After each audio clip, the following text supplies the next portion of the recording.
Oi, gente, bom, hoje eu tô aqui no Super Momo Quest, bom, bora, né, passar dessa parte que não deu certo, né, eu demorei muito nessa parte, cara, pode até ver que eu peguei todos os coletáveis, né, porque essa parte é muito chata.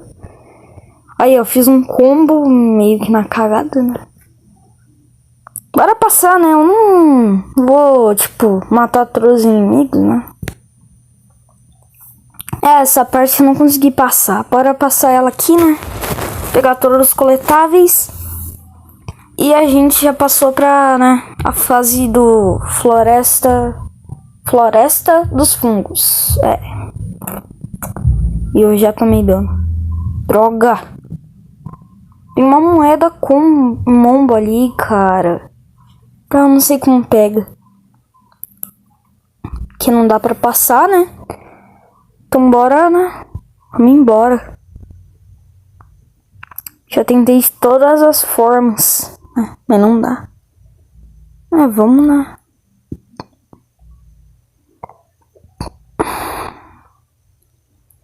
Bora. Ah, eu deixei uma esmeralda.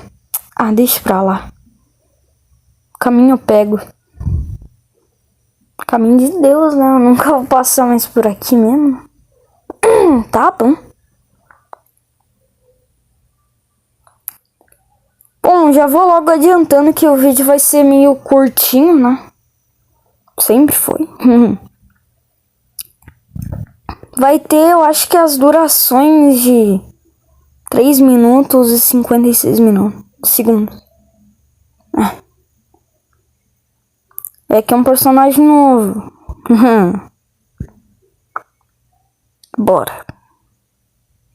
Eita. Oh, caramba.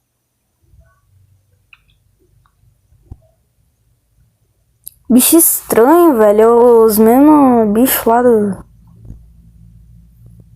A gatinha sentou na minha mão. Muito obrigado, gatinha. Você é o meu herói.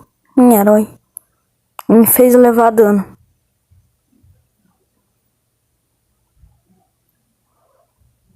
Eu mereço. Bora, né?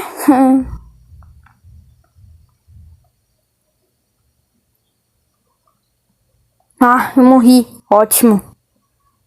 Daqui a pouco eu volto aqui e vou dar um corte. Porque ninguém quer ver um idiota passando nessa parte.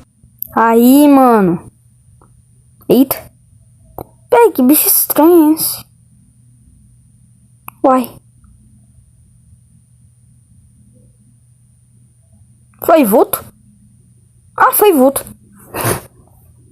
Eu jurava que tinha visto alguma coisa, né? Bora lá, né? Tomou. Para subir. Oxi!